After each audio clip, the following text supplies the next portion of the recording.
100 நாள் திட்டத்தில் மகாத்மா காந்தி பெயர் நீக்கப்பட்டதை கண்டித்து ஒன்றிய பாஜக அரசுக்கு எதிராக சென்னை முகப்பேரில் காங்கிரஸ் சார்பில் கண்டன ஆர்ப்பாட்டம் நடைபெற்று வருகிறது. இது தொடர்பான கூடுதல் விவரங்களுடன் செய்தியாளர் ஹரிஹரன் இணைகிறார். ஹரிஹரன், விவரங்களை பகிர்ந்துக்கங்க. தேசிய ஊரக வேலை உறுதி திட்டத்துல மகாத்மா காந்தி பெயரை நீக்கிய ஒன்றிய பாஜக அரசை கண்டித்து சென்னை முகப்பேர்ல அகில இந்திய காங்கிரஸ் கட்சி சார்பில் ஆர்ப்பாட்டம் மற்றும் இதனைத் தொடர்ந்து பேரணி நடைபெற உள்ளது. இந்த ஆர்ப்பாட்டம் மற்றும் பேரணியில அகில இந்திய காங்கிரஸ் கட்சியின் பொதுச் செயலாளர் KC வேணுகோபால் கலந்து கொண்டு உரையாற்றி வருகின்றார். செல்லுப்பெருந்தகை தலைமையில் நடைபெற்று வரும் இந்த கூட்டத்தில் முன்னாள் தலைவர்கள் உள்ளிட்ட பல்வேறு தரப்பினரும் பங்கேற்றிருக்காங்க.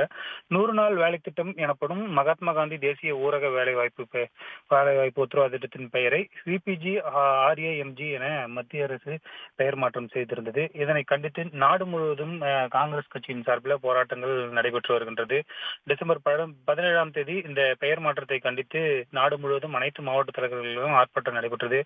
அதனைத் தொடர்ந்து தமிழகத்திலும் கடந்த மாதம் தாம்பரத்துல பாத யாத்திரை நடைபெற்றது. அதைத் தொடர்ந்து தமிழகத்தின் பல்வேறு மாவட்டங்களிலும் இந்த மகாத்மா காந்தி ஊரக வேலைவாய்ப்பு திட்டத்தின் பெயரை மாற்றியதற்கும் அதனை சிதைக்கும் வகையில் இருப்பதாக காங்கிரஸ் கட்சியின் சார்பில் ஆர்ப்பாட்டமும் போராட்டங்களும் தொடர்ந்து முன்னெடுத்து வரும் நிலையில சென்னையிலும் இந்த போராட்டம் தற்பொழுது நடைபெற்று வருகின்றது. தற்போது ஆர்ப்பாட்டத்தில் இப்போ பொதுச் செயலாளர் வேணுகோபால் பேசி வரும் நிலையில அதனைத் தொடர்ந்து பேரணியை தொடங்கி வைத்து பேரணி கிட்டத்தட்ட 2 கிலோமீட்டர் தூரம் நடைபெற உள்ளது. ஆயிரக்கணக்கான காங்கிரஸ் தொண்டர்கள் மற்றும் காங்கிரஸ் கட்சியின் முக்கிய நிர்வாகிகள், MLAக்கள் மற்றும் MP க்கள் இந்த பேரணியில கலந்து கொண்டிருக்காங்க. இதனைத் தொடர்ந்து தேர்தல் ஆயத்த பணிகள் தொடர்பாக காங்கிரஸ் தமிழ்நாடு முழுவதும் உள்ள காங்கிரஸ் மாவட்ட தலைவர்கள் ஆலோசனை கூட்டம் நடைபெற உள்ளது. அந்த கூட்டமும் முகப்பேரில் நடைபெற உள்ளது. இந்த கூட்டத்தில் தேர்தல் கூட்டணி குறித்தும் பல்வேறு ஆலோசனைகள் குறித்தும் நடைபெற உள்ளது. தற்போது இந்த பேரணி தொடங்கி இருக்கு. பேரணி ஆர்ப்பாட்டம் மற்றும் பேரணியை தொடங்கி வைத்த பின்னர் மாவட்ட தலைவர்கள் கூட்டமும் நடைபெறும் என்பது குறிப்பிடத்தக்கது.